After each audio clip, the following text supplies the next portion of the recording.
day. Today is Thursday and it's June 11th.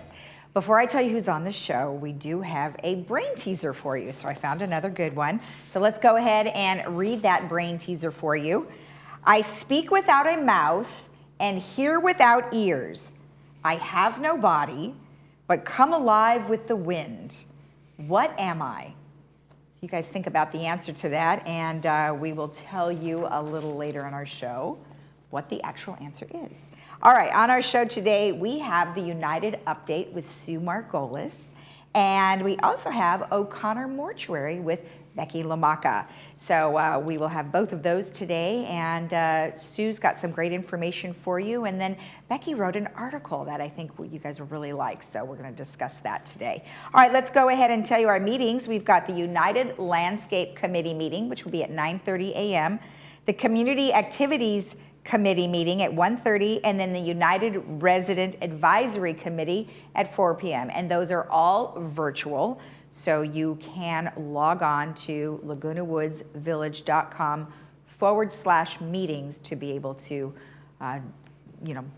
listen along as those meetings go. All right, let's go ahead and give you our regular resources that we do on a regular basis. cdc.gov is where you can find all the information on staying safe with COVID-19. OCHealthInfo.com is where you can get all the numbers.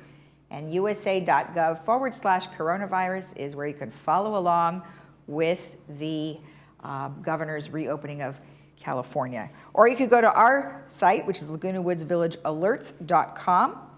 And you could send an email to info@LagunaWoodsVillage.com, or you could always call our hotline at 949-268-2019. Now let's take a look at our weather. Looking much better than the last couple of days. It was so hot. Now it's not too bad. I mean, 85 is still pretty warm, but nonetheless, 85, 60. Mostly sunny tomorrow, 75, 59. Then we're going to come back with some morning clouds and sunshine by Saturday, 75, 58. And then Sunday, again, morning clouds, but it's going to creep back up to 79, 62. And then Monday, AM clouds again, mostly sunny with 80, 62. Very nice. And our sunrise and sunset. Our sunrise this morning was 5:40, and the sunset will be at 8:01, so it hasn't changed. And how cute. Thomas Nolan sent this in, and he said, masks for all. So it looks as though people are getting very creative with these masks and giving all of their statues little masks too. So if you have something fun that you'd like to share with us, go to Laguna Woods, or send it to LagunaWoodsVillageTV@gmail.com. All right, when we come back, we are going to have Sue Margolis with the United Update. So stay tuned.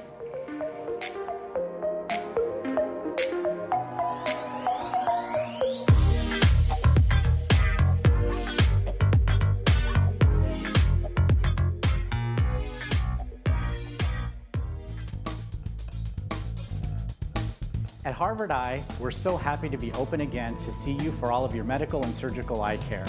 We're taking great care to protect everyone from COVID-19 by seeing fewer patients, spacing out chairs in the lobby, sanitizing our office constantly, and doing much more.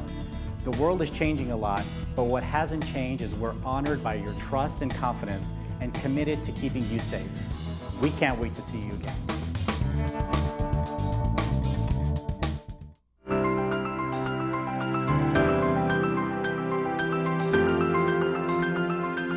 Welcome back. Well, today I'm joined by Sue Margolis, who is here on behalf of United Mutual, and she's going to give us an update from the meeting.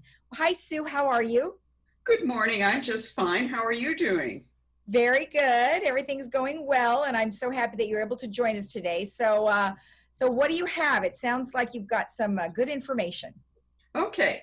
This month board meeting didn't feature any new business that directly affects the residents. United called for a vote of the mutual directors on the changes for the PAC, so the board members can do the fiduciary duties on that $5 million that we're looking at spending. Mm-hmm. We did pass two resolutions that were on the 28-day review from last month. So in effect, there'll be two changes. First of all, we've changed our voting process, so it'll be aligned with the California Senate Bill 323. No one will be excluded from voting if they're not up to date with their payments. So that's a change. Okay. Also, Due to the pandemic, the time of the election has had to be changed to reflect the longer candidate period. The schedule for director election for the Mutual was modified to October. All residents will be receiving a postcard in and around July 1st, the call for the candidates. I hope many of you will volunteer. There will be 4 openings and we need your help. If you have any questions, feel free to reach out to the current members. The other resolution that whoever wishes to appeal a ruling has to have new data. No longer will we entertain an appeal if there's nothing new to add to the situation. So you have 11 board members, and what have they been doing? So I'd like to talk about what the committees have been doing. 8 months ago, when I took office, the United Board put together a list of projects that we wanted to accomplish with the support, of course, of VMS staff. And as time has passed, we've been adding to the list. During the period, the staff and the board have accomplished quite a bit in spite of the difficulties lately of not having face-to-face meetings. Yeah, you guys have all done such a good job with your virtual meetings and your Zooms. I'm very impressed by how well it's worked out. So let's talk about each committee. So in finance, what's going on there? One of the most important accomplishments, which is not visible to the residents, is that we're now able to monitor all the funds, even if they're commingled. And 2 board members are now observing and signing on all checks coming out of the reserve.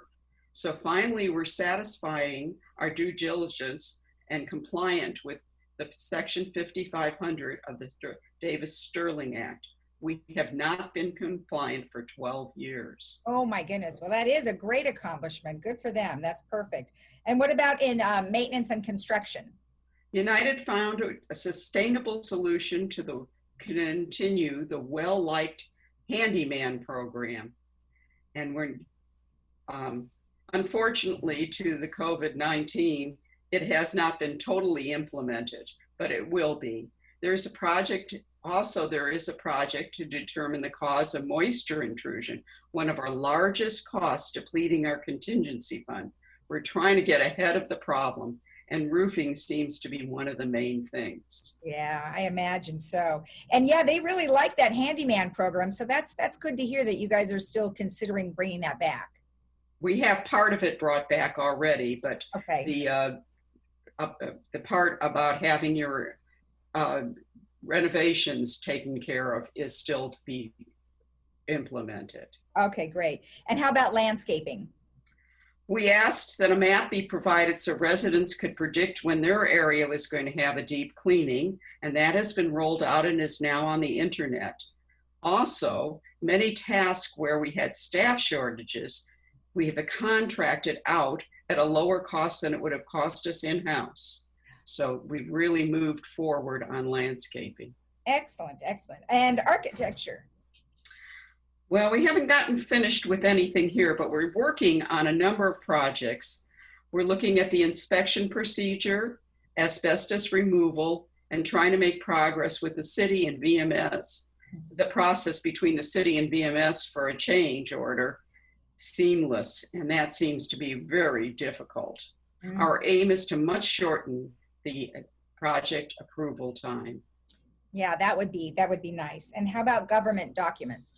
The goal was to make the operating rules simpler and to understand and access. Right now, the operating rules are over 369 pages. Mm-hmm. So far, a matrix of the rules has been put together, and we're looking at a lot of ones that are no longer needed. And we're working on simplifying the document. I mean, 369 pages is not something you can read in a day. The main work of the committee has been on the resolution supporting the new laws and best practices. Excellent. Yeah, wouldn't that be nice to get that down to maybe half? Less than that even. Oh, even less than that. Pointers to where you need to go. Well, good luck on that one. I hope you guys accomplish that. And how about in communication? We've supported the magazine, and we've developed a simple graphic showing where the assessments go, and that will be rolled out in the next issue. The board has chosen a motto, kindness is the best policy, which will be reflected in the compliance issues. So we're really working to make it a much kinder community. That's great. I mean, especially coming out of what we've just been dealing with for several weeks. So it's nice to know that people will be coming together a little bit more. We hope so. Okay, good. And in compliance?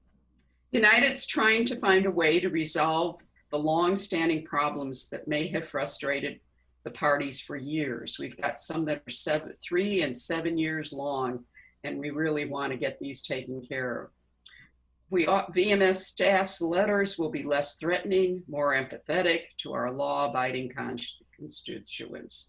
We really want the kindness, and we know that our people are law-abiding, mainly. Yes, yes. Okay, good. And then lastly, resident services.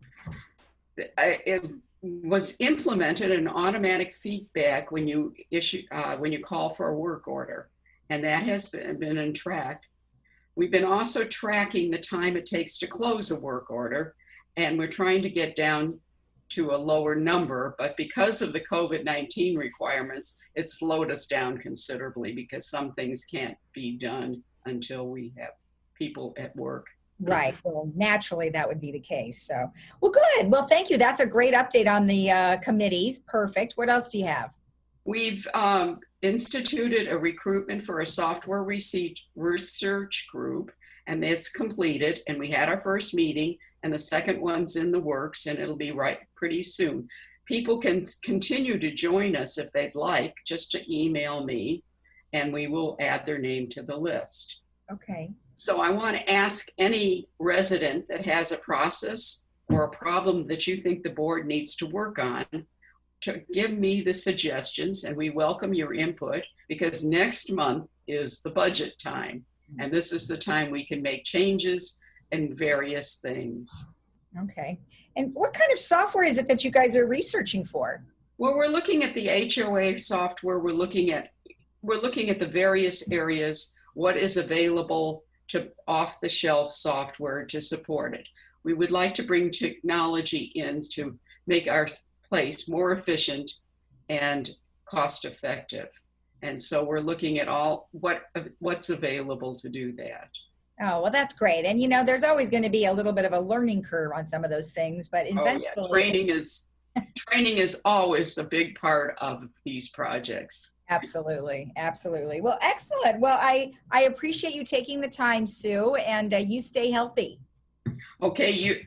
We want everybody to stay safe, wash your hands, and wear the required masks. It's important that you do that for your neighbors. Thank you, Lisa. All right. And we'll see you next time. Thank you. Thank you. Bye-bye. Bye-bye. And we'll be right back after this.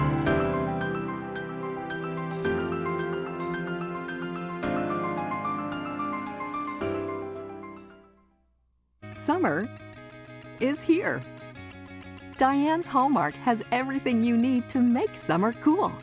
From clothing to jewelry to unique one-of-a-kind gifts, Diane's Hallmark is the place to go. Diane's also has a large religious section as well. Come in today to see it all. Diane's Hallmark is located in the Walmart Shopping Center.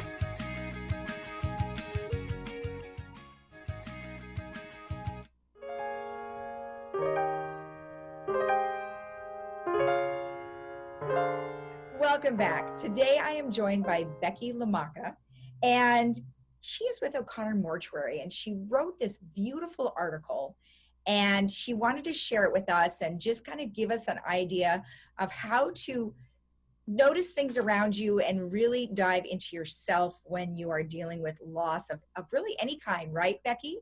Absolutely. Absolutely, of any kind, especially in the times we're living in today. Well, exactly. And, you know, people are not only dealing with loss of their jobs, you know, could have been loss of a loved one at the same time and losing your job. I mean, it could just be multiple things. So let's start with why you wrote the article to begin with. Sure. You know, here at O'Connor, what we were seeing, you know, we are in the funeral business. And so we have people calling us every day. There are people that they love and care about have died and they're distraught. What we noticed when we're living through this pandemic is people, I like to call it loss stacking. They were experiencing multiple losses. So not only did they have a death in their family, they were not working, they were isolated, they maybe had lost their jobs, they were trying to figure out to homeschool their kids. And so there was all of this isolation and all of this loss combined with the death. And we were really having to tell people as soon as they called in, just to even take a deep breath, that it's okay, we're here to help you. Let's take a deep breath and let's take it one step at a time. So that was really the inspiration behind the article. So since we are dealing with the pandemic and isolation, like you mentioned, how do you see it being different than someone dealing with just the loss of a loved one? Well, I think when we have someone die, part of how we grieve is to come together with community and with family. And I think when that was taken away from people, they realized how much they need that. And so that inability to gather with friends and family, even we saw it on the other end too, with people who were wanting to come alongside their friends who were grieving and weren't able to be at a funeral physically, or bring the casserole over to the neighbor's house. There was this real struggle, and it helped me realize how much we do need to come together. I think I was feeling it in my own life as well. For a couple of months, our CEO asked me to work from home so we could social distance and space out the funeral directors who needed to be here on site every single day. And I realized, even for myself, one of my most favorite ways of connecting is serving others. Mm-hmm. And so it was a really struggle. It was really a struggle for me all of a sudden to be at home and not be able to meet people face to face. And so and I saw that parallel with our families we were serving as well. Yeah, and like you've mentioned, and what we've been dealing with for several weeks now is that we can't really get together. Only recently have we been able to have the green light to do that. Now, in your article, there's many things that you point out, and one being, I've used this time as a gift. So when you look at time as a gift, how are you looking at it differently? Well, I talked a little bit at the beginning of the article of my good life. I'm blessed, a busy life, a busy mom life. And all of a sudden my world kind of shut down. My kids didn't have sporting events. I wasn't going into the office every single day. And in my concern for what was happening in the world, I realized I had to focus on what I can control, which is, keeping my family healthy, enjoying the time that my children and I were home in the house together, especially when you have two active teenagers. That didn't happen very frequently prior to the pandemic. So really looking at moments of joy in my life, and I think even more important than looking at those moments of joy is giving myself permission to feel that joy. It could really get overwhelming at times, especially if you had the news on for too long in any 24-hour period. So really saying that it's okay. It's okay to be thankful for the fact that I get to have this time with my kids, even in the midst of tragedy going on all around us. Right. And that's a good point, because I think we don't stop to recognize the blessings we do have. Mm-hmm. So that's a great point. Practicing gratitude, that would not be the first thing you would think about if you did lose a loved one. You would almost feel, I guess some probably feel sorry for themselves, or they're saddened by the fact that they've lost someone. How is it that you would feel gratitude? Absolutely. there, and it's so interesting when we talk with families, and one of the things is so often they need somebody who can just be present and listen. And so to be able to tell the death story, to be able to tell the life story. And I think that's where you see the moments of gratitude. You hear these beautiful stories, regardless of how long someone was here on this earth with us. Amazing things that are special to that family and to those people close to them. And those are the moments of gratitude. And as horrible as the grief is, especially early on, I think over time those edges of grief soften and people are left with those wonderful memories, and that's the gratitude. Yeah, more like a reflection, like reflection of the life that they had and what you spent with them, right? Absolutely. Overall, when you are dealing with a lot of, you deal with a lot of different people and a lot of different circumstances. What is some of the main things that you would talk to your families about? Oh gosh, and I think especially after, these past few months, most of the families we are serving have not had someone die due to COVID. They've had their people die from other things, yet unfortunately during this time. So, again, allowing them that opportunity to share the story, especially when they couldn't be with their person, they couldn't be at the hospital or be at the skilled nursing when their loved one died, helping them find ways to be creative with ritual and with ceremony when their options were really limited. That was so important. There are so many things that we can do as individuals to mark the death, and that helps us heal. That's really important. Can you give us an example of something that you did during the COVID crisis? Because I've heard a lot about people who couldn't visit their loved ones or couldn't have a funeral service. Did many people postpone it, or did they just do something different?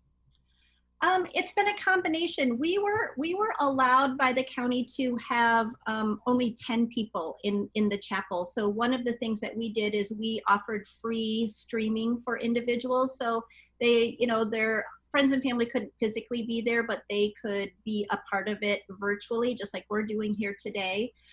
Mm-hmm. We used the coach or the hearse as part of the ceremony. We would drive through neighborhoods or past favorite restaurants, just like you see on social media, the birthday parties and the graduations that are kind of the drive-by parades. We were able to do that for families, and they were able to let their friends and neighbors know, hey, we're going to be driving by, and so people standing out on the porches.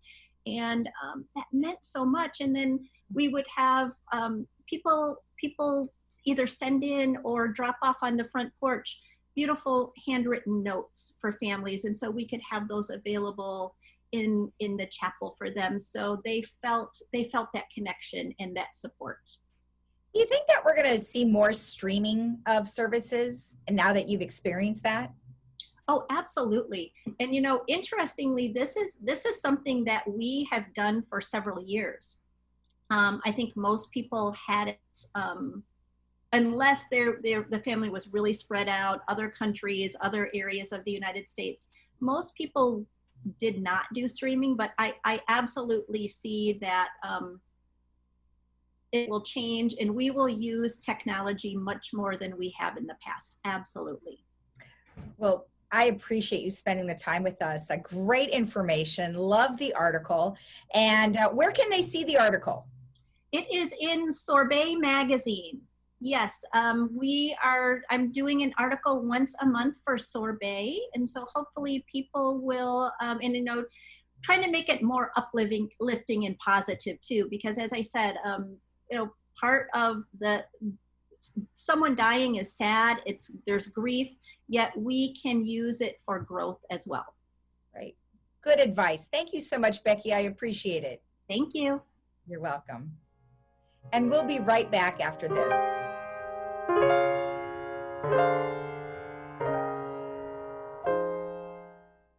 My father was quiet man, and honesty was premier. Prior to his passing, it was emotional. The folks at O'Connor made it easier. They just went over and above and helped me get through this. If you have to go through this process, stop by O'Connor. You will not be disappointed.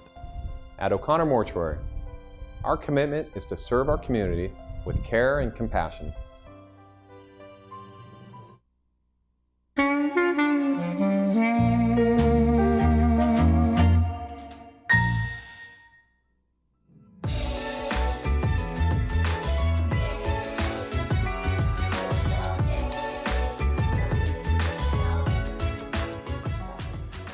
Welcome back. All right, well, let's see if you got the correct answer to the brain teaser. I'll read the question one more time.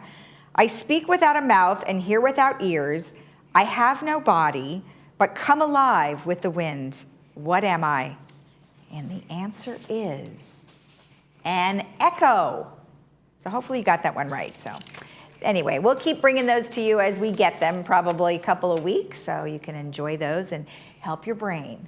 All right, let's take a look at the movie for tomorrow. Is The Absent-Minded Professor, an oldie but a goodie, but that will be starring Fred McMurray. It's about 92 minutes long, rated G, so everybody can watch it. Super fun. And that's brought to you by Memorial Care. And that will be at 2 p.m. with subtitles and 7 p.m. without subtitles. And then we'll tell you more about that movie tomorrow and our Saturday movie on tomorrow's broadcast. Okay, let me tell you what concerts are available today. We've got a rock concert at 2 p.m., which is Radiohead, and that is through YouTube. And then at 4:30 p.m., we have a country Americana, and that is a tribute to John Prine. And you can go to YouTube and type in John Prine. So that looks good. And then I want to remind you, the Segerstrom Center of the Arts has Center at Home. And it's just a great opportunity to see lots of fun things through education, videos, interviews with some of the performers in the past.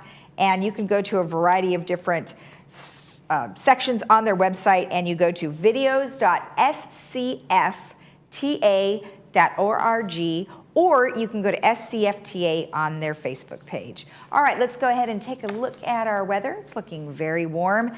Not quite as hot as it has been, but nonetheless, it's still going to be pretty warm. 85, 60 today with lots of sunshine. Tomorrow, mostly sunny, 75, 59.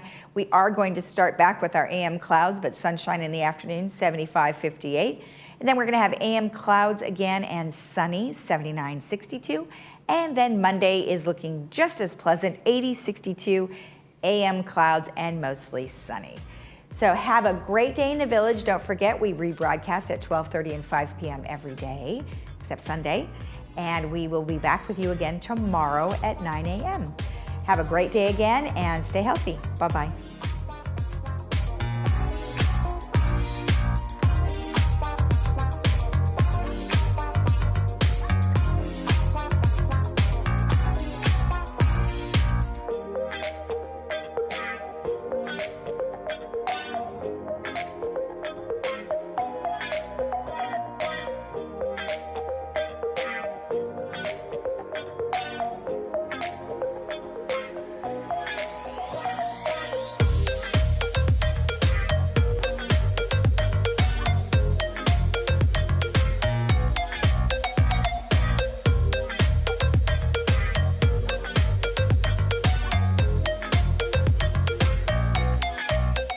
We consider hearing to be an essential part of your life. During this time of quarantine and isolation, you need to be hearing the best you can to understand how to stay safe and to hear your friends and family. Advanced Ear Care is offering service to everyone that needs help with their hearing aids, no matter where it was you purchased. If it's not working properly, please call for a free troubleshooting appointment. We even have hands-free, no-contact curbside service. There's no charge for this service. Advanced Ear Care is here to keep you hearing during these critical days. Tip, toss, take action. Don't give mosquitoes a fighting chance.